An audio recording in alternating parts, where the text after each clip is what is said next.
Hello, welcome, good morning, नमस्कार, सुप्रभात। स्वागत है आप सभी लोगों का आपके अपने channel learning is pure success पर। तो हम आपके समक्ष एक बार फिर से उपस्थित हुए हैं आज की एक नई क्लास लेकर के। तो आज की क्लास आपकी सी टेट परीक्षा की दृष्टि में बहुत ही महत्वपूर्ण होने वाली है। जैसे कि आप सभी जानते हैं कि सी टेट परीक्षा बहुत ही निकट है, बहुत ही जल्द इसका एग्ज़ाम शुरू होने वाला है। तो आप निश्चिंत होकर के हमारे साथ जुड़ जाइए, क्लास को लाइक कीजिए, शेयर कीजिए, सब्सक्राइब कीजिए। तो जैसा कि आप देख रहे हैं, सी टेट 2022-23 स्पेशल पर्यावरण अध्ययन टारगेट सी टेट दिसंबर, एक भी प्रश्न नहीं जाएगा बाहर। तो बिल्कुल आप विश्वास रखिए और निश्चित होकर तैयारी कीजिए, एक भी प्रश्न बाहर नहीं जाएगा। ज़्यादा से ज़्यादा संख्या में क्लास से जुड़ जाइए, क्लास को शेयर कीजिए, लाइक कीजिए। चलिए प्रारंभ करते हैं आज का अपना सेशन। तो आज का हमारा पहला प्रश्न है, निम्नलिखित कथनों पर विचार कीजिए। निम्नलिखित कथनों पर विचार कीजिए और सही उत्तर का जवाब दीजिए। निम्नलिखित कथनों पर विचार कीजिए और सही उत्तर का जवाब दीजिए। ऑप्शन नंबर ए, ज़्यादातर पक्षियों की आँखों की पुतली जो है घूम नहीं सकती, वह अपनी गर्दन घुमाकर ही आसपास देखते हैं। पक्षियों के पंख उड़ने में मदद करते हैं और उन्हें गर्माहट देते हैं। उनके नए पंख आते रहते हैं और पुराने पंख झड़ते रहते हैं। पक्षियों के कान नहीं दिखते, पक्षियों के कान दिखते नहीं हैं। इनके सिर के दोनों तरफ छोटे छोटे छेद होते हैं जो पंखों से ढके रहते हैं। पक्षी इनकी मदद से ही जो है सुनते हैं। ऑप्शन नंबर बी, पक्षी केवल अंडा देने के लिए घोंसला बनाते हैं। जब अंडों से बच्चे निकल आते हैं तो वह घोंसला छोड़कर उड़ जाते हैं। घोंसला छोड़कर पक्षी जो है अलग अलग जगह यानी कि ज़मीन, पानी या अलग अलग जगह जो है चले जाते हैं।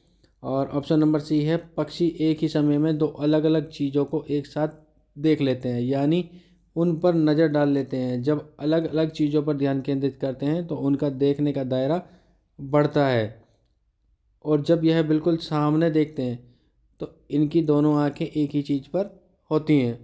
ऑप्शन नंबर डी, उपरोक्त सभी। तो जल्दी से राइट आंसर दीजिए। राइट आंसर क्या होगा आपका? राइट आंसर क्या होगा, जल्दी से बताइए, जल्दी बताइए क्या होगा राइट आंसर आपका। Right answer option A, option B, option C, option D. बताइए राइट आंसर क्या होगा आपका, बताइए जल्दी से राइट आंसर क्या होगा।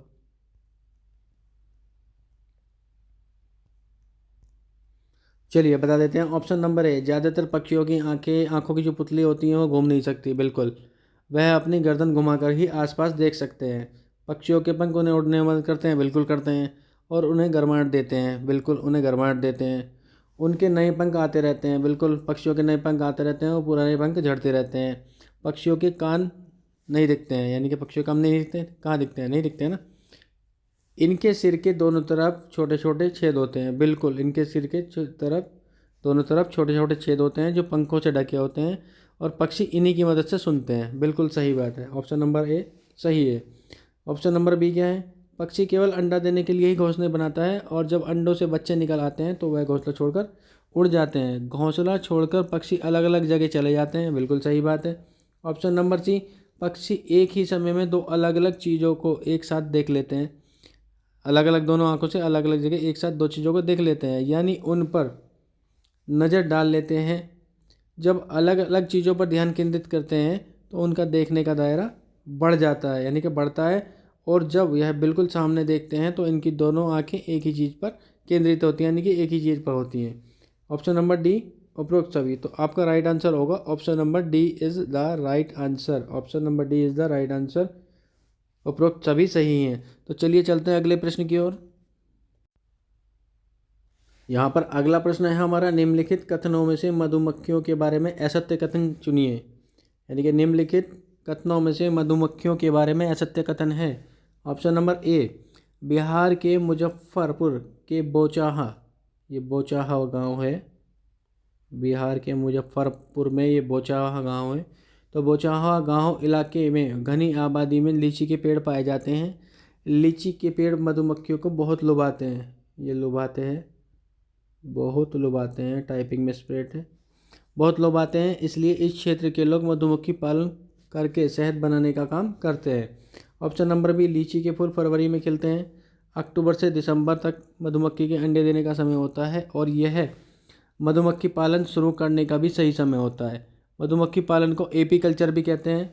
ऑप्शन नंबर सी, मधुमक्खी के छत्ते में दो रानी होती हैं। जो अंडे देती हैं। छत्ते में कुछ नर मक्खी भी होती हैं। छत्ते में बहुत सारी जो है काम करने वाली मक्खी भी होती हैं। यह दिन भर काम करती हैं और शहद के लिए फूलों का रस ढूंढती हैं। जब किसी मक्खी को रस मिल जाता है तो वह एक तरह का नाच करती है। उससे दूसरी मक्खी को पता चल जाता है कि रस कहाँ पर है। मधुमक्खियाँ रस से शहद बनाती हैं और छत्ता बनाने का काम भी इन्हीं का होता है और बच्चों को पालने का काम भी यही करती हैं। ऑप्शन नंबर डी, मधुमक्खी पालन में बक्से का प्रयोग किया जाता है और इस बक्से में मीठा घोल डाला जाता है। मधुमक्खी के डंक में फार्मिक अम्ल होता है। नर मधुमक्खी छत्ते के लिए कुछ खास काम नहीं करते हैं। तो जल्दी से आपका राइट आंसर बताइए, राइट आंसर आपका क्या होगा? जल्दी से राइट आंसर बताइए, आपका राइट आंसर क्या होगा? ऑप्शन नंबर में ए में कहा गया है कि बिहार के मुजफ्फरपुर के बोचाहुआ गांव इलाके में बहुत घनी आबादी में लीची के पेड़ पाए जाते हैं। बिल्कुल सही।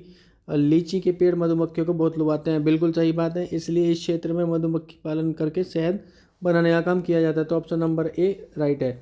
ऑप्शन नंबर बी, लीची के फूल फरवरी में खिलते हैं। तो बिल्कुल लीची के फूल फरवरी में खिलते हैं। अब आप यहाँ ध्यान रखिएगा, जरूरी नहीं कि इतना ही लेंथी आपसे परीक्षा के अंतर्गत पूछा जाए प्रश्न में। वहाँ पे आपसे सिंपली एक लाइन में पूछ सकता है कि लीची के फूल कब खिलते हैं। तो लीची के फूल कब खिलते हैं? फरवरी में खिलते हैं। आगे आपका अक्टूबर से दिसंबर। ये देखिए, अक्टूबर से दिसंबर में क्या होता है? मधुमक्खी के अंडे देने का समय होता है। तो बिल्कुल सही बात है। यहाँ पे आपसे ये भी पूछ सकता है कि मधुमक्खी के अंडे देने का समय कब होता है? तो अक्टूबर से दिसंबर तक होता है। और यह है मधुमक्खी पालन शुरू करने का भी सही समय होता है, यानी कि इस समय मधुमक्खी पालन किया जा सकता है, ये किया जाता है। और मधुमक्खी पालन को एपीकल्चर कहते हैं। यह भी इम्पोर्टेंट है कि मधुमक्खी पालन को क्या कहते हैं। यहाँ से भी ये एक नंबर का प्रश्न आपका सीधा सीधा बन सकता है। तो मधुमक्खी पालन को एपीकल्चर कहते हैं। अब ऑप्शन नंबर सी दिया है इसने, ऑप्शन नंबर सी दिया है। ऑप्शन नंबर सी यहाँ पे क्या कह रहा है हमसे? ऑप्शन नंबर सी कह रहा है कि मधुमक्खी के छत्ते में दो रानी होती हैं। ऑप्शन नंबर सी कह रहा है मधुमक्खी के छत्ते में दो रानी होती हैं। बिल्कुल गलत बात है, यही बात गलत है। मधुमक्खी के छत्ते में दो रानी नहीं होती है। मधुमक्खी के छत्ते में एक रानी होती है। क्या? एक रानी होती है मधुमक्खी के छत्ते में। मधुमक्खी के छत्ते में एक रानी होती है जो क्या करती है? अंडे देती है। मधुमक्खी के छत्ते में एक रानी होती है। मधुमक्खी के छत्ते में एक रानी होती है। एक रानी होती है मधुमक्खी के छत्ते में। दो रानी नहीं होती है, एक रानी होती है जो अंडे देती है। जो अंडे देती है। छत्ते में कुछ नर मक्खी भी होती हैं। बिल्कुल सही बात है। तो छत्ते में बहुत सारे काम करने वाली मक्खी भी होती हैं या दिन भर काम करती हैं और शहद के लिए फूलों का रस ढूंढती हैं। जब किसी मक्खी को इसमें रस मिल जाता है तो वह एक तरह का नाच करने लगती है। बिल्कुल सही बात है। तो उससे दूसरी मक्खी को पता चल जाता है कि रस कहाँ पर है। मधुमक्खियाँ रस से शहद बनाने का काम करती हैं और छत्ता बनाने का काम भी इन्हीं का होता है और बच्चों को पालने का काम भी इन्हीं का होता है। ऑप्शन नंबर डी था, मधुमक्खी पालन में बक्से का प्रयोग किया जाता है। बिल्कुल किया जाता है। और इस बक्से में मीठा घोल किया जाता है। ये बिल्कुल किया जाता है। इस बक्से में मीठा घोल डाला जाता है। मधुमक्खी के डंक में क्या होता है? फार्मिक अम्ल होता है। फार्मिक अम्ल होता है। बिल्कुल सही बात है। और नर मधुमक्खी छत्ते के लिए कुछ खास काम नहीं करते। बिल्कुल सही बात है। तो ये बिल्कुल राइट बात है। तो आपका क्या गलत था? Option number C is the right कि मधुमक्खी के छत्ते में दो रानी होती है। कि नहीं, मधुमक्खी के छत्ते में एक रानी होती है। बाकी जो भी प्रश्न इसमें लाइन में लिखा हुआ है वो सब कुछ सही है। बस यही यहाँ पे पॉइंट गलत था कि मधुमक्खी के छत्ते में दो रानी होती है। मधुमक्खी के छत्ते में दो नहीं, एक रानी होती है। तो चलिए चलते हैं अगले प्रश्न की ओर। तो यहाँ पे हमारा अगला प्रश्न है, निम्नलिखित तथ्यों पर विचार कीजिए और अल बरूनी के विषय में असत्य कथन का चयन कीजिए। तो अब क्या कथन है पढ़ लेते हैं भाई। Option number A, Al Biruni Afghanistan देश का निवासी था और इसने बहुत ही बारीकी से चीज़ों और जगह को देखा था और उनके बारे में लिखा था, ख़ास तौर पर उनके बारे में जो उन्हें अपने देश की लगी। ऑप्शन नंबर बी, हजारों साल पहले एक यात्री भारत आया, इसका नाम अल बरूनी था। अल बरूनी ने उस समय के भारत के तालाबों के बारे में लिखा और कहा यहाँ के लोग तालाब बनाने में माहिर हैं। हमारे देश के लोग इन्हें देखेंगे तो हैरान रह जाएंगे। ऑप्शन नंबर सी, बहुत बड़े बड़े बाहरी लोहे के कुंडों और सरियों को जोड़कर तालाब के चारों ओर यानी कि चारों तरफ चबूतरे बनाए जाते हैं। इन चबूतरों के बीच में ऊपर से नीचे जाते हुए सीढ़ियों की लंबी कतारें होती हैं और लोगों के चढ़ने उतरने के लिए अलग अलग रास्ते होते हैं। अगला आगे क्या है, यहाँ कभी भीड़ लगने से परेशानी नहीं होती। अगला ऑप्शन नंबर डी क्या है, अल बरूनी ने किताब उल हिंद पुस्तक लिखी थी। तो जल्दी से राइट ऑप्शन दीजिए अपना, क्या होगा आपका जवाब, जल्दी से ऑप्शन बताइए, क्या आंसर होगा आपका, क्या आंसर होगा आपका, जल्दी बताइए क्या आंसर होगा, जल्दी से उत्तर दीजिए, जल्दी से उत्तर दीजिए, जल्दी से उत्तर दीजिए। यहीं के यहीं याद हो जाएगा, आपको बार बार पढ़ने की ज़रूरत नहीं है, पढ़ने के लिए रट्टा लगाने की कोई ज़रूरत नहीं होती है। जैसे कि हमारा शिक्षा नीति और एनसीएफ भी बोलता है, एनसीएफ 2005 बोलता है हमारा कि रटन प्रणाली को जो है ख़त्म किया जाए, रटन प्रणाली के द्वारा शिक्षा नहीं की जाए। तो रटना ज़रूरी नहीं है, आप एक बार दो बार पढ़ेंगे याद हो जाएगा, कोई ज़रूरी नहीं है रटना, रट के कभी याद नहीं होती चीज़ें, ये ध्यान रखिएगा, कभी रट के याद नहीं होती है। आप जितना ही सिंपली पढ़ेंगे, जितना ही आसान तरीके से पढ़ेंगे, एक बार दो बार तीन बार पढ़ेंगे, और जैसे ही आपके सामने वो लाइन दोबारा आएगी या वो टॉपिक आएगा आपके माइंड में, बिल्कुल राइट पॉइंट आएगा और आप ऑप्शन बिल्कुल सही लगा के जो है, बिल्कुल सही ऑप्शन लगा करके जो है परीक्षा में आएंगे। तो चलिए जल्दी से बताइए आपका राइट आंसर क्या होगा। तो ऑप्शन नंबर ए क्या दिया हुआ है, अल बुरूनी, ऑप्शन नंबर ए क्या दिया हुआ है, अल बुरूनी कौन था, अल बुरूनी अफगानिस्तान देश का निवासी था। ये लीजिए पहला ही ऑप्शन गलत है। तो अल बुरूनी अफगानिस्तान का यात्री नहीं था, अफगानिस्तान देश का निवासी नहीं था, वो था उज्बेकिस्तान का। कहाँ था, उज्बेकिस्तान का निवासी था। ध्यान रखिएगा, प्रश्न परीक्षा में यही से बन सकता है कि अल बुरूनी किस देश का निवासी था। तो ऑप्शन में 4 ऑप्शन दे दिए जाएंगे, उज्बेकिस्तान, अफगानिस्तान, पाकिस्तान, कुछ भी दे दिया जाएगा। आपका राइट आंसर क्या होगा, उज्बेकिस्तान। तो ये ध्यान रखिएगा। और इसने बहुत ही बारीकी से क्या किया था, चीज़ों और जगहों को देखा था और उनके बारे में लिखा, ख़ास तौर से उनके बारे में जो उन्हें अपने देश से अलग लगी, यानी कि जो अपने देश से अलग थी उनके बारे में नहीं लिखा। यानी कि इसमें खाली क्या गलत दिया हुआ है कि अफ़गानिस्तान का नहीं है, उज्बेकिस्तान का निवासी था। तो ये आपका गलत था, तो यही आपको देखना था। आगे इसने क्या कहा, हज़ारों साल पहले एक यात्री भारत आया और इसका नाम अल बुरूनी था। बिल्कुल सही बात है। अल बुरूनी ने उस समय के भारत के तालाबों के बारे में लिखा। बिल्कुल सही बात है।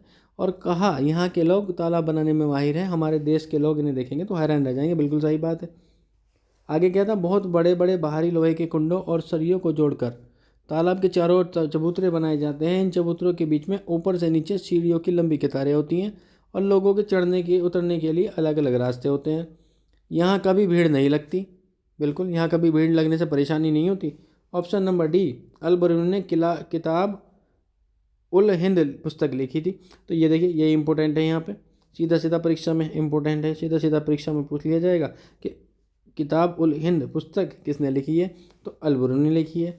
तो प्रश्न ये नहीं है कि आपको ऐसे ही आएगा, प्रश्न आपको वन लाइनर भी आ सकता है। आपका ऑनलाइन पेपर है, ऑनलाइन पेपर में इतनी लेंथी लैंग्वेज आपसे ज़्यादा नहीं पूछी जाएगी क्योंकि समय कम होता है। तो इसलिए एक एक लाइन के क्वेश्चन भी आपसे पूछे जा रहे हैं ऑनलाइन क्लासों के अंदर, ऑनलाइन एग्जाम के अंदर। तो चलिए चलते हैं अगले प्रश्न पर। स्क्रीनशॉट लेना चाहें स्क्रीनशॉट ले सकते हैं आप। अगला प्रश्न है यहाँ पे, स्तनधारी जीवों के विषय में सत्य कथन चुनिए। स्तनधारी जीवों के विषय में सत्य कथन बताइए। ऑप्शन नंबर ए, वे जीव जो अपने बच्चों को दूध पिलाते हैं स्तनधारी जीव कहलाते हैं। ऑप्शन नंबर बी, स्तनधारी जीव जो जीव होते हैं, स्तनधारी जीवों के शरीर का तापमान बाहरी वातावरण के तापमान परिवर्तन के साथ नहीं बदलता। ऑप्शन नंबर सी, मनुष्य, गाय, भैंस, बकरी, चमगादड़, व्हेल, मछली आदि स्तनधारी जीव होते हैं। ऑप्शन डी, उपरोक्त सभी। तो जल्दी से राइट आंसर दीजिए, क्या होगा आपका राइट आंसर, राइट आंसर दीजिए। तो ऑप्शन नंबर ए क्या दिया है, वे जीव जो अपने बच्चों को दूध पिलाते हैं और स्तनधारी जीव कहलाते हैं। बिल्कुल सही बात है, जो अपने बच्चों को दूध पिलाते हैं वो स्तनधारी जीव कहलाते हैं। ऑप्शन नंबर बी, स्तनधारी जीवों के शरीर का तापमान बाहरी वातावरण के तापमान परिवर्तन के साथ नहीं बदलता। बिल्कुल सही बात है, ये भी राइट है। ऑप्शन नंबर सी, मनुष्य, गाय, भैंस, बकरी, चमगादड़, व्हेल, मछली आदि स्तनधारी जीव होते हैं। ये भी सही बात है। तो आपका बच्चा क्या, ऑप्शन नंबर डी, इसमें उपरोक्त सभी, यानी कि आपका option number C is the right answer, उपरोक्त सभी। तो चलिए चलते हैं अगले प्रश्न की ओर। अगला प्रश्न है हमारा, निम्नलिखित कथनों पर विचार कीजिए और सही विकल्प का चयन कीजिए। निम्नलिखित कथनों पर विचार कीजिए और सही विकल्प का चयन कीजिए। आपके ऑनलाइन परीक्षा में इसी तरह के प्रश्न बनते हैं, आपका अभी एग्जाम आने वाला है, आप देख लीजिएगा, इसी तरह के प्रश्न आपकी परीक्षा में बनेंगे। तो ऑप्शन नंबर ए क्या दिया है, वे जीव जो किसी अन्य जीव पर आश्रित होते हैं और अपना भोजन लेते हैं उनसे लेते हैं और अपना भोजन उनसे लेते हैं, और जिन जीवों पर यह आश्रित होते हैं उन्हें नुकसान पहुंचाते हैं। परजीवी जंतु कहलाते हैं ये। तो जैसे जोंक, जूं और अमरबेल आदि। ऑप्शन नंबर बी, जब दो जीव या पौधे एक दूसरे पर निर्भर रहते हैं तथा एक दूसरे को लाभ पहुंचाते हैं तो उन्हें सहजीवी या सहजीविता कहा जाता है। इस प्रकार लाइकेन में शैवाल और फफूंदी सहजीविता के उदाहरण हैं। ऑप्शन नंबर सी केवल ए सही है। ऑप्शन नंबर डी ए और बी दोनों सही हैं। तो जल्दी से अपना राइट आंसर बताइए, क्या राइट आंसर होगा आपका? राइट आंसर दीजिए। तो चलिए देख लेते हैं यहाँ पे ऑप्शन नंबर ए क्या दिया हुआ है, वे जीव जो किसी अन्य जीव पर आश्रित रहते हैं और उनसे अपना भोजन लेते हैं और जिन जीवों पर यह आश्रित रहते हैं उन्हें नुकसान पहुंचाते हैं। क्या होते हैं ये? परजीवी जंतु कहलाते हैं। ये परजीवी जंतु कहलाते हैं, जैसे जोंक, जूं, अमरबेल। अब देखिए, ये जिससे भोजन लेते हैं उसको नुकसान भी पहुंचाते हैं, जिससे भोजन लेते हैं उसको नुकसान भी पहुंचाते हैं। बिल्कुल सही बात है। Right answer option number B, जब दो जीव या पौधे एक दूसरे पर निर्भर रहते हैं या एक दूसरे को लाभ पहुंचाते हैं तो उन्हें सहजीवी या सहजीविता कहा जाता है। बिल्कुल सही बात है। इस प्रकार लाइकेन में शैवाल और फफूंदी सहजीविता के उदाहरण है। बिल्कुल सही बात है। तो ऑप्शन नंबर सी केवल ए नहीं, ऑप्शन नंबर डी ए और B, option number D A और बी दोनों सही हैं। अब देखिए यहाँ से प्रश्न पूछा जाता है कि लाइकेन, लाइकेन में सहजीविता के उदाहरण है तो शैवाल और फफूंदी, शैवाल और फफूंदी। तो इसी तरह से आपकी परीक्षा में प्रश्न बनेंगे और आपसे इसी तरह से पूछा जाएगा। तो आप निश्चिंत होकर के कंटिन्यू हमारे साथ स्टडी कीजिए, आप निश्चित सफल होंगे। एक एक लाइन, एक एक चीज़ आप ध्यान से पढ़िए। परीक्षा में आपसे यही चीज़ें पूछी जाती हैं और यही पूछी जाएंगी। चलिए चलते हैं अगले प्रश्न की ओर। अगला प्रश्न है यहाँ पर, जानवरों के बारे में दी गई जानकारी के संबंध में निम्नलिखित में से सत्य कथन चुनिए। यानी कि जानवरों के बारे में दी गई जानकारी के संबंध में निम्नलिखित में से सत्य कथन है, तो आपको बताना है कि सत्य कथन कौन सा है। ऑप्शन नंबर ए, जानवरों की खाल पर जो डिजाइन होते हैं वह उनके रंगों के कारण होते हैं। रात में जागने वाले जानवर निशाचर हर चीज़ को सफ़ेद और काला ही देखते हैं, जैसे उल्लू, चमगादड़, रेगिस्तानी चूहे आदि। ऑप्शन नंबर बी, कुछ जानवर तूफान या भूकंप आने के कुछ समय पहले अजीबोगरीब हरकतें करने लगते हैं। जंगलों में रहने वाले लोग समझ जाते हैं कि कुछ बुरी घटना होने वाली है। बहुत से जानवर किसी खास मौसम में लंबी गहरी नींद में चले जाते हैं, जैसे छिपकली। ऑप्शन नंबर सी, कुछ वैज्ञानिकों का मानना है कि जानवरों की भी अपनी पूरी भाषा होती है। जानवरों में भी देखने, सुनने और महसूस करने की शक्ति होती है। गंगा डॉल्फिन भी अलग अलग तरह की आवाज़ें निकालती है और एक दूसरे से बातें करती है। ऑप्शन नंबर डी, उपरोक्त सभी। तो जल्दी से बताइए आपका राइट आंसर क्या होगा? आपका राइट आंसर क्या होगा? ऑप्शन नंबर ए, जानवरों की खाल पर जो डिजाइन होते हैं वह उनके बाल के कारण है। जी बिल्कुल, उनके बाल के कारण ही होते हैं। यहाँ पे आपसे ये भी बोल सकता है कि जानवर की खाल पर जो डिजाइन होते हैं वो रंगों द्वारा बनाए जाते हैं। तो ये कन्फ्यूजन बिल्कुल मत करना, ये कन्फ्यूजन बिल्कुल मत करना, ऑप्शन देख करके टिक करना। तो जानवरों की खाल पे जो डिजाइन होते हैं वो उनके रंगों, जो उनके बाल होते हैं उनके रंगों के कारण होते हैं। और रात में जागने वाले जानवर जो होते हैं हर चीज़ को सफ़ेद और काला ही देखते हैं। प्रश्न यहाँ से ये भी बन सकता है सीधा सा एक लाइन में कि रात में जागने वाले जानवर किसी चीज़ को कैसा देखते हैं, तो वो सफ़ेद और काला देखते हैं। जैसे उल्लू रात्रिचर है ये, और चमगादड़ रेगिस्तानी चूहे। अगला ऑप्शन है, कुछ जानवर तूफान या भूकंप आने से पहले कुछ अजीबोगरीब हरकतें करने लगते हैं। जंगलों में रहने वाले या शहरी क्षेत्रों में या देहात क्षेत्रों में रहने वाले जो लोग हैं वो तो लोग समझ जाते हैं कि कुछ अजीब घटना होने वाली है या कुछ बड़ी घटना होने वाली है। बहुत से जानवर किसी खास मौसम में लंबी गहरी नींद में चले जाते हैं। बहुत से जानवर क्या है, किसी खास मौसम में लंबी गहरी नींद में चले जाते हैं। तो क्या है, गहरी नींद में चले जाते हैं। जैसे आपने देखा होगा कुछ जानवर जो है, जैसे कुत्ता है आपका, गाय भैंस है, ये भूकंप आने से पहले कुछ अजीब तरह के जो है हरकतें करने लगते हैं। मतलब इनको आभास होता है, पता लग जाता है कि कोई घटना होने वाली है, भूकंप आने वाला है या कुछ भी है, ये उस कंपन को भांप लेते हैं। जैसे अभी आपने न्यूज़पेपर में पिछली बार कुछ जगह भूकंप आया था, जैसे गुजरात में कुछ जगह भूकंप आया था, वहाँ पे सुना होगा कि किसी को जो है मतलब कुत्ते ने या किसी जानवर ने अजीब सी हरकतें की और उसकी वजह से जो है कुछ लोग बच गए, तो जानवरों को पता चल जाता है कि भूकंप आने वाला है, तो इस चीज़ को वो भांप लेते हैं। अगला क्या है, कुछ वैज्ञानिकों का मानना है कि जानवरों की अपनी पूरी भाषा होती है। तो बिल्कुल सही बात है, जानवरों की अपनी पूरी भाषा होती है। जानवरों में देखने, सुनने और महसूस करने की शक्ति होती है, बिल्कुल सही बात है। और गंगा डॉल्फिन भी अलग अलग तरह की आवाज़ें निकालती हैं और एक दूसरे से बातें करती हैं। तो इसका आपका option number D is the right answer होगा। Option number D is the right answer. तो चलिए चलते हैं अगले प्रश्न की ओर। स्क्रीनशॉट लेना चाहें ले सकते हैं। अगला प्रश्न है हमारा, जानवरों के शिकार से संबंधित जानकारी के विषय में सत्य कथन का चयन कीजिए। ये सत्य नहीं है, ये असत्य कथन है। यहाँ पे असत्य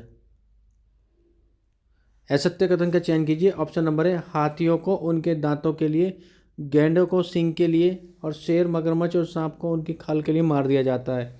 ऑप्शन नंबर बी, कस्तूरी हिरण को उसकी खुशबू के लिए मार दिया जाता है। ऑप्शन नंबर सी, गैंडे के लिए काजीरंगा नेशनल पार्क गुजरात में अवस्थित है। ऑप्शन नंबर डी, भारत में वन्य जीवों के संरक्षण हेतु वन्य जीव संरक्षण अधिनियम 1972 पारित किया गया है। तो जल्दी से राइट आंसर दीजिए। राइट आंसर क्या होगा आपका? राइट आंसर बताइए, क्या राइट आंसर होगा? तो ऑप्शन नंबर ए दिया है, हाथियों को उनके दांतों के लिए और गैंडे को उसके सींग के लिए। हाथियों को दांतों के लिए और गैंडे को उसके सींग के लिए। शेर, मगरमच्छ और सांप को उनकी खाल के लिए मार दिया जाता है। बिल्कुल सही बात है जी, एकदम सही बात है। अगला है कस्तूरी हिरण। कस्तूरी हिरण को उसकी खुशबू के लिए मार दिया जाता है। कस्तूरी मर्ग भी बोलते हैं इसको, मार दिया जाता है। ये भी बिल्कुल सही बात है जी। अब अगला बोलता है ऑप्शन नंबर सी, गेंडे के लिए काजीरंगा नेशनल पार्क गुजरात में है। ये देखिए, गुजरात में क्यों है जी? गुजरात में नहीं है ये गुजरात में नहीं है। ये कहाँ है? ये असम में है। तो काजीरंगा जो नेशनल पार्क है गेंडों के लिए, वो कहाँ है? असम के अंतर्गत है। अगला पूछा है, भारत में वन्य जीवों के लिए संरक्षण हेतु वन्य जीव संरक्षण अधिनियम 1972 में पारित किया गया। बिल्कुल सही बात, 1972 में पारित किया गया। तो यहाँ से आपका एक एक नंबर का प्रश्न बन सकता है। जैसे अब यही प्रश्न यहाँ से प्रश्न बनता है कि काजीरंगा नेशनल पार्क कहाँ है? काजीरंगा नेशनल पार्क कहाँ है आपका? तो वो आसाम के अंतर्गत है। और वन्य जीव संरक्षण अधिनियम कब हुआ? तो ये 1972 में हुआ। तो बड़ी ही इंपॉर्टेंट लाइनें और बड़ी इंपॉर्टेंट जो है फैक्ट इसमें आते हैं प्रश्न के अंतर्गत। तो आप इन चीज़ों का ध्यान रखिएगा, यही फैक्ट आपसे परीक्षा में पूछे जाते हैं। अगर आप कंटिन्यू स्टडी कर रहे हैं तो आपका कोई पॉइंट, कोई प्रश्न गलत नहीं होगा। चलिए चलते हैं अगले प्रश्न की तरफ। अगला इंपॉर्टेंट प्रश्न है, नीचे दिए गए तथ्यों में से कुछ जानवरों के सोने की समय अवधि का समय दिया गया है, निम्नलिखित में से कौन सा असत्य है? यानी कि नीचे दिए गए जो तथ्य दिए गए हैं कुछ, उसमें कुछ जानवरों के सोने की समय की अवधि जो है दी गई है और ये पूछा जा रहा है कि कौन सा असत्य है। तो ऑप्शन नंबर ए, जिराफ कितने घंटे सोता है? तो ये बोल रहा है कि जिराफ 2 घंटे सोता है। ऑप्शन नंबर बी, गाय कितने घंटे सोती है? तो 4 घंटे सोती है। ऑप्शन नंबर सी, अजगर कितने घंटे सोता है? 8 घंटे सोता है। ऑप्शन नंबर डी, बिल्ली कितने घंटे सोती है? तो ये 12 घंटे सोती है। तो राइट ऑप्शन आपका क्या होगा बताइए? राइट ऑप्शन क्या होगा? जिराफ कितने घंटे सोता है भाई? 2 घंटे सोता है, राइट आंसर है। अगला क्या है, गाय। गाय कितने घंटे सोती है जी? गाय 4 घंटे सोती है, बिल्कुल सही बात है, ये 4 घंटे सोती है। 4 घंटे सोती है गाय। अगला क्या है ऑप्शन अजगर। अजगर 8 घंटे सोता है जी। देखो अजगर 8 घंटे कैसे सोएगा जी? वो तो है ही ऐसा कि चला इतना उससे धीरे धीरे जाता है, वो 8 घंटे कैसे ज़्यादा सोएगा? तो 8 घंटे नहीं सोता अजगर, सोता है 18 घंटे। कितने घंटे सोता है अजगर? 18 घंटे सोता है। आगे क्या है आपका? बिल्ली। तो ये सही है, बिल्ली कितने घंटे सोती है? 12 घंटे सोती है जी। बिल्ली 12 घंटे सोती है। तो ये इंपॉर्टेंट है, परीक्षा में यहीं से आपसे एक ही चीज़ कोई पूछ ली जाएगी और एक गलत कर दिया जाएगा एक ऑप्शन, और आप वहीं कंफ्यूज हो जाएंगे। तो ये चीज़ भी आप ध्यान रखने का। छोटी है पर इम्पोर्टेंट है। क्या है? छोटी बात है पर इम्पोर्टेंट है। तो आप इस चीज़ को ध्यान रखिएगा कि जिराफ कितने घंटे? 2 घंटे सोता है। एक मिनट लीजिए, स्क्रीनशॉट लेना है तो स्क्रीनशॉट ले लीजिए आप। स्क्रीनशॉट लेना, स्क्रीन ले लीजिए तो स्क्रीनशॉट ले लीजिए। तो जिराफ कितने घंटे सोता है? 2 घंटे सोता है। गाय कितने घंटे? 4 घंटे सोती है। अजगर कितने घंटे? 8 घंटे। नहीं, 8 घंटे नहीं सोता। कितने घंटे? 18 घंटे सोता है। 18 घंटे सोता है। क्लास बार बार देखिए, एक बार समझ में आया, 2 बार देखिए, 3 बार देखिए। ज़्यादा आपको कुछ नहीं करना है, आप क्लास भी देख लेंगे तो ही आप अपनी परीक्षा में परीक्षा में प्रश्न सही हल करके आ जाएंगे। ऑप्शन नंबर डी, बिल्ली 12 घंटे सोती है, बिल्कुल सही बात है। चलिए चलते हैं अगले प्रश्न की ओर। अगला प्रश्न है हमारा, नीचे दी गई हाथियों से जुड़ी जानकारी के संबंध में असत्य कथन चुनिए। यानी कि नीचे दी गई हाथी से जुड़ी जानकारी के बारे में असत्य कथन का चयन कीजिए। बड़ा इंपॉर्टेंट क्वेश्चन है, यहाँ से तो प्रश्न बनता है परीक्षा में हर बार परीक्षा में प्रश्न बनता है हाथी से। ऑप्शन नंबर ए, हाथी को पानी, ये पानी है यहाँ पे, इसको सही कर लेना, क्या है ये, पानी। हाथी को पानी व कीचड़ में खेलना बहुत पसंद है, इनसे उनके शरीर को ठंडक मिलती है। हाथी के कान कैसे होते हैं, पंखे जैसे होते हैं। यहाँ टाइपिंग में स्प्रिंट है, तो हाथी के कान कैसे होते हैं आप लिख लीजिएगा। हाथी के कान कैसे होते हैं, पंखे जैसे होते हैं। हाथी के कान पंखे जैसे होते हैं, जो गर्मी लगने पर उन्हें हवा करने का काम करते हैं। 3 महीने का हाथी 200 किलोग्राम वजन का होता है। चलिए, ऑप्शन नंबर बी है आपका, एक बड़ा हाथी। ऑप्शन नंबर बी है, एक बड़ा हाथी एक दिन में 100 किलोग्राम से ज़्यादा पत्तियां और झाड़ियां खा जाता है। ऑप्शन आगे आपका, हाथी बहुत कम आराम करता है, एक दिन में केवल 2 से 4 घंटे ही सोता है। ऑप्शन नंबर सी, हाथियों के झुंड में केवल हथिनियाँ और बच्चे ही होते हैं। झुंड में 10 या 12 हथनी और बाकी बच्चे रहते हैं। झुंड की सबसे बुजुर्ग हथनी पूरी झुंड की नेता होती है। हाथी परेशानी आने पर एक दूसरे की मदद करते हैं। हाथी 1-2 साल ही झुंड में रहता है, फिर वह झुंड छोड़कर चला जाता है। तो बताइएगा आपका राइट आंसर क्या होगा। Option number A, option number B, option number C, option number D. बताइए आपका राइट आंसर क्या होगा। राइट आंसर क्या होगा आपका, बताइए, जवाब दीजिए, जल्दी से कमेंट कीजिए, क्लास को लाइक कीजिए, शेयर कीजिए। बताइए क्लास कैसी लग रही है आपको, क्लास कैसी लग रही है, बताइए कैसी क्लास लग रही है आपको। तो ऑप्शन नंबर ए क्या था, हाथी को जो है पानी, हाथी को पानी और कीचड़ में खेलना बहुत पसंद है, इससे उनके शरीर को ठंडक मिलती है। हाथी के कान कैसे होते हैं, हाथी के कान होते हैं पंखे जैसे। हाथी के कान पंखे जैसे होते हैं, जो गर्मी लगने पर उन्हें हवा देने का काम करते हैं। और 3 महीने का हाथी 200 किलोग्राम वजन का होता है। बिल्कुल सही बात है, 3 महीने का हाथी 200 किलोग्राम वजन का होता है। तो प्रश्न यहाँ से ही बन सकता है कि 3 महीने का हाथी कितना वजन होता है, 3 महीने का हाथी में, तो 200 किलोग्राम वजन होता है। ऑप्शन नंबर बी, एक बड़ा हाथी एक दिन में 100 किलोग्राम से ज़्यादा पत्तियाँ और झाड़ियाँ खा जाता है। बिल्कुल सही बात है। और हाथी बहुत कम आराम करता है, एक दिन में केवल 2 से 4 घंटे सोता है। बिल्कुल, एक दिन में 2 से 4 घंटे ही सोता है हाथी। ठीक है जी। आगे, हथनियों के झुंड में केवल हथनियाँ और बच्चे ही होते हैं। झुंड में 10 या 12 हथनी और बाकी बच्चे रहते हैं। झुंड की सबसे बुजुर्ग हथनी जो है पूरे झुंड की नेता होती है, यानी कि नेतृत्व करती है झुंड का। और हाथी परेशानी आने पर एक दूसरे की मदद करते हैं। ऑप्शन नंबर डी, हाथी 1-2 साल ही झुंड में रहता है और फिर वह झुंड छोड़कर चला जाता है। तो आपका ऑप्शन नंबर डी ही गलत है। Option number D is the answer. हाथी 1-2 साल नहीं रहता, हाथी झुंड में कितना रहता है, 14 या 15 साल झुंड में रहता है। हाथी 14 या 15 साल, कहीं कहीं आपको 14 या 16 साल भी देखने के लिए मिल जाएगा, तो कन्फ्यूज मत होइएगा। तो हाथी 14 या 15 साल ही अपने झुंड में रहता है। तो देखिए कितनी रोचक जानकारी थी हाथी के संबंध में। यहीं से प्रश्न आपके बनता है, तो आप इनको पढ़ लीजिए, प्रश्न यहीं से आएगा, ज़रूरी नहीं है कुछ और पढ़ना। चलिए चलते हैं अगले प्रश्न की ओर। स्क्रीनशॉट लेना चाहे स्क्रीनशॉट ले सकते हैं। अगला प्रश्न है हमारा, नीचे दी गई जानकारी का अध्ययन कीजिए और सत्य कथन का चयन कीजिए। ये आपका असत्य कथन है, यहाँ पे असत्य कथन का चयन कीजिए। ऑप्शन नंबर बी, यानी कि नीचे दी गई जानकारी का अध्ययन कीजिए और असत्य कथन का चयन कीजिए। ऑप्शन नंबर ए, चींटियां समूह में मिलजुल कर रहती हैं और चींटियों का काम बटा हुआ रहता है। रानी चींटी अंडे देती है, सिपाही चींटी बिल का ध्यान रखती हैं और काम करने वाली चींटियां भोजन ढूंढकर बिल तक लाती हैं। ऑप्शन नंबर बी, चींटियां चलते समय ज़मीन पर कुछ गंध छोड़ती हैं, जिसे सूंघकर पीछे आने वाली चींटियों का रास्ता मिल जाता है। ऑप्शन नंबर सी, पहरेदार चींटी एक विशेष प्रकार की गंध के कारण दूसरी चींटी को पहचान लेती है। चींटियां खाने की चीज़ों को अपने बिल में जमा करती हैं। चींटी के डंक में फार्मिक अम्ल पाया जाता है। ऑप्शन नंबर डी, दीमक, ततैया, मधुमक्खी और चींटियां सामाजिक कीट नहीं हैं। तो जल्दी से आपका राइट आंसर क्या होगा, बताइए जल्दी से। क्लास को लाइक कीजिए, शेयर कीजिए। चलिए बताइए जल्दी से आपका आंसर क्या होगा। तो ऑप्शन नंबर ए क्या दिया था आपका कि चींटियां समूह में मिलजुल कर रहती हैं, बिल्कुल सही बात है। और चींटियों का काम बटा हुआ रहता है, बिल्कुल सही बात है। रानी चींटी अंडे देती है, बिल्कुल सही बात है। सिपाही चींटियां बिल का ध्यान रखती हैं, ये भी बिल्कुल सही बात है। और काम करने वाली जो चींटियां होती हैं वो भोजन ढूंढ कर बिल तक लाती हैं, ये भी बिल्कुल सही बात है। तो option A is the right answer. Option A right है। अगला क्या है आपका ऑप्शन नंबर बी, चींटियां चलते समय जमीन पर कुछ गंध छोड़ती हैं, बिल्कुल सही बात है, जिसे सूंघकर पीछे आने वाली चींटियों को जो है रास्ता मिल जाता है, बिल्कुल सही बात है, ये भी सही बात है जी। आगे आपका पहरेदार चींटी जो है एक विशेष प्रकार की गंध के कारण दूसरी चींटी को पहचान लेती है। यानी कि जब चींटियाँ खाना ढूंढ करके अपना जो है घर की तरफ आती है तो दूसरी चींटी उसको पहचान लेती है एक प्रकार की गंध के कारण।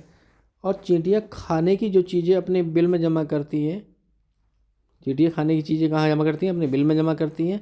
और चींटियों के डंक में कौन सा होता है, फार्मिक अम्ल होता है। ये आपसे पूछा जाता है पेपर में कि चींटी के डंक में कौन सा अम्ल होता है, तो ये इंपॉर्टेंट है, कौन सा है, फार्मिक अम्ल होता है, फार्मिक अम्ल होता है। आगे ऑप्शन नंबर डी, दीमक, ततैयाँ, मधुमक्खियाँ तथा चींटियाँ सामाजिक कीट नहीं है, तो बिल्कुल गलत बोल रहे हैं। तो दीमक आपका, ततैयाँ, मधुमक्खी, चींटियाँ ये क्या है, सामाजिक कीट हैं, नहीं है, नहीं है, ये हैं। तो यही आपका राइट आंसर था। Option number D is the right answer. Option number D is the right answer. Screenshot लेना चाहें स्क्रीनशॉट ले सकते हैं। चलिए चलते हैं अगले प्रश्न की ओर। स्क्रीनशॉट लेना चाहें स्क्रीनशॉट ले सकते हैं, लीजिए स्क्रीनशॉट ले लीजिए, स्क्रीनशॉट ले लीजिए। चलिए चलते हैं अगले प्रश्न की ओर। आपका option number D is the right answer था। चलिए चलते हैं अगले प्रश्न पर। अगला महत्वपूर्ण प्रश्न है हमारा, नीचे दिए गए मच्छर के बारे में जानकारी दी गई है। नीचे मच्छर के बारे में जानकारी दी गई है, उक्त कथनों में से असत्य कथन का चयन कीजिए। ऑप्शन नंबर ए, मच्छर पानी में अंडे देते हैं। ऑप्शन नंबर बी, मच्छर हमारे शरीर की खास गंध पैरों के तलवे और हमारे शरीर की गर्मी से हमें ढूंढ लेते हैं। ऑप्शन नंबर सी, मच्छरों के द्वारा डेंगू, चिकनगुनिया और हैजा नामक बीमारी फैलती है।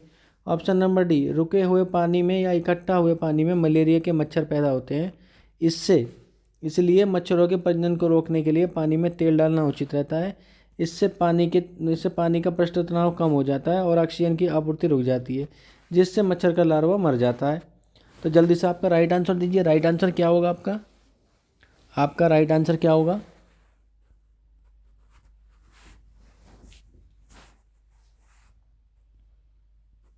तो पहला ऑप्शन क्या दिया आपको कि मच्छर पानी में अंडे देते हैं, तो बिल्कुल राइट आंसर है कि मच्छर पानी में अंडे देते हैं। अगला आपका ऑप्शन क्या है कि मच्छर हमारे शरीर की खास गंध पैरों के तलवे और हमारे शरीर की गर्मी से हमें पहचान लेते हैं, तो ये भी बिल्कुल सही बात है, ये भी बिल्कुल सही बात है। ऑप्शन नंबर सी, मच्छर के द्वारा डेंगू, चिकनगुनिया, हैजा नामक बीमारी होती है। देखिए अब मच्छर से कहाँ भाई हैजा होगा, हैजा तो मक्खी से होता है। किससे होता है हैजा, हैजा मक्खी से होता है। तो मच्छर के द्वारा क्या होता है, डेंगू, चिकनगुनिया। अब ये हैजा नहीं होता, मच्छर के द्वारा मलेरिया होता है। क्या होता है मच्छर के द्वारा, मलेरिया नहीं होता। हैजा किसके द्वारा होता है, तो ये मक्खी के द्वारा होता है। तो मच्छर के द्वारा डेंगू, चिकनगुनिया और हैजा, यही ऑप्शन आपका गलत था। तो option number B is the right answer. Option number B is the right answer.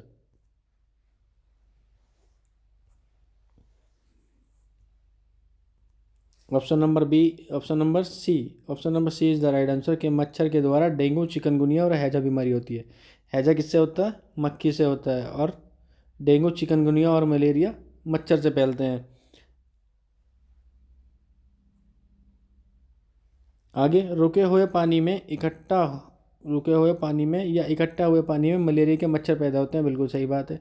इसलिए मच्छरों के प्रजनन को रोकने के लिए पानी में तेल डालना उचित रहता है, बिल्कुल सही बात है।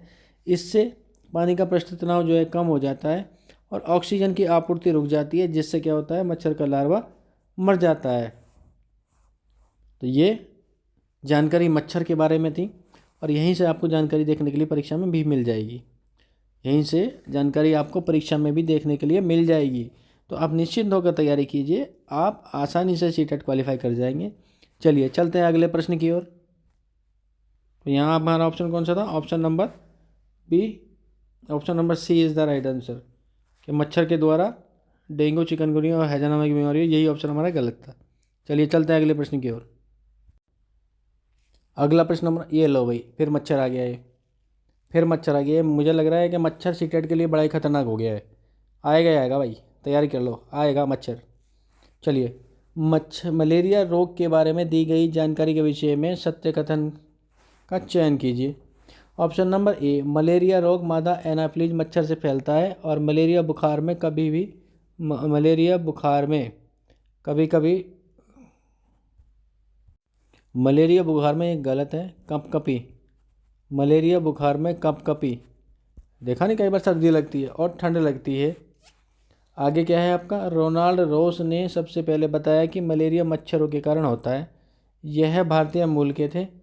मलेरिया रोग के उपचार के लिए सिनकोना पेड़ की छाल से दवाई बनाई जाती है। ऑप्शन नंबर सी, सिनकोना पेड़ की छाल से बनी दवाई कुनैन से मलेरिया का उपचार किया जाता है। ऑप्शन नंबर डी, उपरोक्त सभी। तो आपका राइट आंसर क्या होगा बताइए, सही आंसर क्या होगा? तो ऑप्शन नंबर ए क्या दिया था? मलेरिया रोग मादा एनाफिलीज मच्छर से फैलता है, बिल्कुल सही बात है। ध्यान रखिएगा, ऑप्शन में यही पूछ सकता है कि मलेरिया रोग किससे फैलता है, तो मादा एनाफिलीज से फैलता है। और ये मलेरिया में जो है कंपकपी और ठंड लगने लगती है। और रोनाल्ड रोस ने सबसे पहले बताया था कि मच्छरों से मलेरिया फैलता है। यह भारतीय मूल के थे और मलेरिया रोग के उपचार के लिए सिनकोना पेड़ की छाल से दवाई बनाई जाती है। ऑप्शन सी, सिनकोना पेड़ की छाल से बनी दवाई कुनैन से मलेरिया का उपचार किया जाता है। और ऑप्शन नंबर डी, सभी। तो आपका option number D is the right answer, सभी सही है। Option number D is the right answer. चलिए, स्क्रीनशॉट लेना चाहें स्क्रीनशॉट ले सकते हैं, स्क्रीनशॉट लेना चाहें आप लोग स्क्रीनशॉट ले सकते हैं। बहुत ही महत्वपूर्ण सेशन चल रहा है। आप लोग क्लास को ज़्यादा से ज़्यादा संख्या में लाइक कीजिए, शेयर कीजिए, ताकि आपके और भाई बहनों का भी लाभ हो सके। तो यहाँ पे क्या था आपका कि मलेरिया मादा एनाफिलीज मच्छर से फैलता है। मलेरिया बुखार में कपकपी और ठंड लगती है। ऑप्शन नंबर बी, रोनाल्ड रोस ने सबसे पहले बताया था कि मलेरिया मच्छरों के कारण होता है। भारतीय मूल के थे ये। और मलेरिया रोग के उपचार के लिए मलेरिया रोग के उपचार के लिए सिनकोना पेड़, सिनकोना की छाल, सिनकोना की छाल से सिनकोना की छाल सिनकोना की छाल से जो है दवाई बनाई जाती है। आगे आपका सिनकोना पेड़ की छाल से कौन सी दवाई बनाई जाती है? तो ये कुनैन बनाई जाती है, कुनैन बनाई जाती है, जिससे मलेरिया का उपचार किया जाता है। तो चलिए चलते हैं अगले प्रश्न की ओर। कैसी लग रही है आपको हमारी क्लास को लाइक कीजिए, शेयर कीजिए भाई। अगला प्रश्न है हमारा, नीचे दिए गए कथनों पर विचार कीजिए और असत्य विकल्प का चयन कीजिए। ऑप्शन नंबर है, चील बाज गिद्ध हमसे 2 गुना अधिक दूर तक देख सकते हैं। चील की पूंछ खांचे वाली होती है। ऑप्शन नंबर बी, गिद्ध मरे हुए जानवरों को खाकर जगह साफ करता है और आकाश में ऊंचाई पर उड़ता है। ऑप्शन नंबर सी, जमीन पर पड़ी हुई कोई चीज़ चील को 1 या 2 किलोमीटर की दूरी से दिखाई दे जाती है। ऑप्शन नंबर सी, उपरोक्त सभी। तो आपको यहाँ पे गलत विकल्प बताना है, तो बताइए गलत विकल्प कौन सा होगा इसमें? ऑप्शन नंबर ए है, चील बाज गिद्ध हमसे 2 गुना अधिक दिखता है। देखिए, पहला ही ऑप्शन गलत है। पहला ही ऑप्शन ये क्या है कि हमसे 4 गुना, यानी कि हमसे 4 गुना अधिक दूर तक देख सकते हैं। चील की पूंछ खांचे जैसी होती है, ये सही है, बस यहाँ पे ये गलत है, 2 गुना नहीं 4 गुना है। गिद्ध जो है मरे हुए जानवरों को खाकर जगह साफ करता है, बिल्कुल सही बात है। और आकाश में ऊंचाई पर भी उड़ता है, बिल्कुल सही बात है। ऑप्शन नंबर सी, ज़मीन पर पड़ी हुई कोई चीज़ चील को 1 या 2 किलोमीटर की दूरी से दिखाई दे जा सकती है, बिल्कुल सही बात है ये भी। ऑप्शन नंबर डी, उपरोक्त सभी। तो यहाँ पे हमारा राइट आंसर क्या होगा? यहाँ पे हमारा राइट आंसर क्या हुआ? यहाँ पे हमारा राइट आंसर क्या है बताइए? राइट आंसर इज ए, चील बाज हमसे 2 गुना अधिक नहीं 4 गुना अधिक देख सकते हैं। स्क्रीनशॉट लेना चाहे स्क्रीनशॉट ले सकते हैं। चलिए चलते हैं अगले प्रश्न की ओर। अगला प्रश्न है हमारा, नीचे पक्षियों के बारे में कुछ जानकारी दी गई है, उसका अध्ययन करके सही विकल्प का चयन कीजिए। तो नीचे पक्षियों के बारे में कुछ जानकारी दी गई है, सही विकल्प का चयन करके अपना उत्तर दीजिए आप। यानी कि नीचे पक्षियों के बारे में कुछ जानकारी दी गई है, उसका अध्ययन करके सही विकल्प का चयन कीजिए। ये यहाँ पे देखिए ऑप्शन नंबर ये गलत है, यहाँ पे लिख लीजिएगा उपरोक्त सभी। उपरोक्त सभी ये सही है, यहाँ पे उपरोक्त सभी। तो ऑप्शन नंबर ए, दर्जन चिड़िया अपनी दर्जन चिड़िया अपनी नुकीली चोंच से जो है पत्तों को सी लेती है और उनकी एक थैली सी बना लेती है और उसमें अंडे देती है। ऑप्शन नंबर बी, नर बीवर पक्षी अपने घोंसले बनाते हैं और मादा बीवर उन सभी घोंसलों को देखती है, फिर उनमें से जो घोंसला उसे सबसे ज़्यादा पसंद आता है वह उसमें अंडे देती है। मतलब देखिए यहाँ पे नर बीवर पक्षी हैं, ये अलग अलग अपने घोंसले बनाते हैं और फिर मादा बीवर पक्षी जो है उन घोंसलों को देखती है, उसके बाद में जो उसे पसंद आता है उसमें वह अंडे देती है। ऑप्शन नंबर सी, फाख्ता कैक्टस कांटों या मेहंदी की मेड़ में अपना घोंसला बनाता है। आगे, कलचिड़ी पत्थरों के बीच अपना घोंसला बनाती है। उनके घोंसले में पौधों की नाजुक टहनी, जड़ें, ऊन, बाल, रुई सब बिछा रहता है। यह छोटे छोटे कीड़े खाती है। इसकी चोंच अंदर से लाल होती है। ऑप्शन नंबर डी, मैना झटके से अपनी गर्दन को आगे पीछे करती है। उल्लू अपनी गर्दन को पीछे तक घुमा सकता है और इसकी आंखें मनुष्य की तरह होती हैं। ऑप्शन नंबर ई था आपका उपरोक्त सभी। तो यहाँ पे इसका ऑप्शन जो है उपरोक्त सभी राइट आंसर होगा। ऑप्शन नंबर डी ही, ऑप्शन नंबर ई इसका राइट आंसर उपरोक्त सभी होगा। तो यहाँ पे हम आपको बता देते हैं, यहाँ पे हम आपको बता देते हैं कुछ चीज़ें। सीधा सीधा परीक्षा में यहाँ से प्रश्न उठ के आता है, सीधा सीधा प्रश्न यहाँ से आता है। अब कैसे आता है बता देते हैं हम आपको। यहाँ पे क्या है, पूछा जाता है कि कौन सा पक्षी पूछा जाता है कि कौन सा पक्षी जो है अपनी चोंच से जो है पत्तों को सी करके अपने लिए एक थैली बनाता है, एक घोंसला बनाता है और उसमें अंडे देता है। तो ऑप्शन नंबर ए हमारा क्या है कि दर्जन पक्षी क्या है अपनी नुकीली चोंच से जो है पत्तों को सी लेता है और एक थैली बना लेता है और उसमें अंडे देता है। ऑप्शन बी, नर बीवर पक्षी अपने घोंसले बनाता है और मादा बीवर, यानी कि नर बीवर पक्षी अपने घोंसले बनाता है और मादा बीवर पक्षी उनको देखती है और उनमें से जो पसंद आता है उसमें अपने अंडे देती है। अब अगला यहाँ कुछ प्रश्न क्या बनता है कि कांटों या मेहंदी की मेंढ के बीच में अपना मेंढ में जो है अपना घोंसला कौन बनाता है? फाख्ता कैक्टस कांटों के बीच या मेहंदी की मेंढ में अपना घोंसला बनाता है। अब यहाँ पे ऑप्शन आता है कि कलचिड़ी जो है पत्थरों के बीच अपना घोंसला बनाती हैं, उनके घोंसले में नाजुक टहनी, जड़ें, ऊन, बाल, रुई आदि सब बिछा रहता है। यानी कि प्रश्न यहीं से बन जाता है, प्रश्न यहीं से बन जाता है कि नाजुक टहनी, जड़ें, ऊन, बाल, रुई किसके घोंसले में पाया जाता है? तो ये कलचिड़ी घोंसले में पाया जाता है। यह छोटे छोटे कीड़े खाती है और इसकी चोंच अंदर से लाल होती है। अब देखिए यहाँ देखिए बड़ा महत्वपूर्ण बनता है यहाँ से प्रश्न। यहाँ से क्या बनता है कि मैना झटके से अपनी गर्दन को आगे पीछे करती है। तो यहाँ पे प्रश्न एक ही लाइन का बन जाता है कि कौन सा पक्षी अपनी गर्दन को झटके से आगे पीछे करता है? तो कौन करता है? मैना। कौन करती है? मैना अपनी गर्दन को झटके से आगे पीछे करती है। उल्लू अपनी गर्दन को पीछे तक घुमा सकता है। उल्लू जो है अपनी गर्दन को पीछे तक घुमा सकता है और उसकी आंखें जो है मनुष्य की तरह सामने की तरफ होती है। तो बड़े ही इंपॉर्टेंट फैक्ट है ये, ध्यान रखिएगा। एक एक लाइन में यहाँ से प्रश्न आपका सीटेट परीक्षा में पिछले ऑनलाइन एग्जाम में पूछा गया है। चलिए चलते हैं अगले प्रश्न की ओर।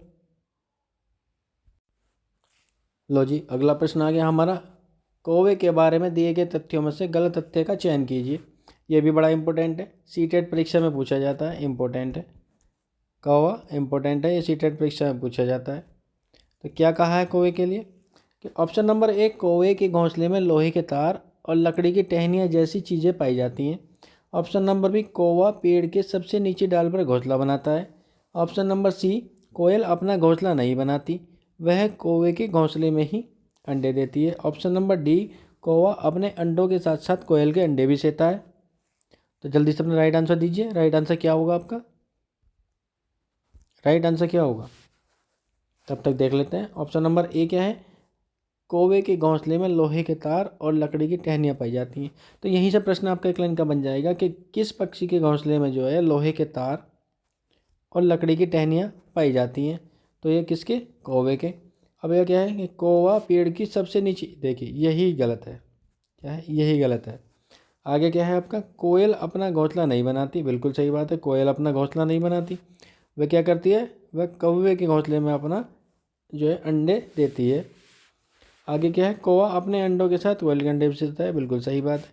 तो option number B is the right answer. Option number B कौवा पेड़ की सबसे नीची डाल पर, कौवा नीची नहीं सबसे ऊंची डाल पर अपना घोंसला बनाता है।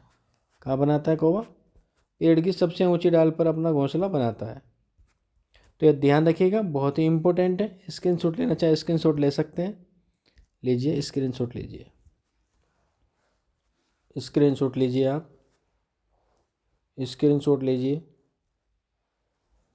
यहाँ पे राइट आंसर क्या है आपका?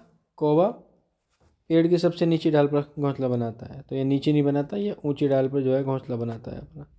चलिए चलते हैं अगले प्रश्न की ओर।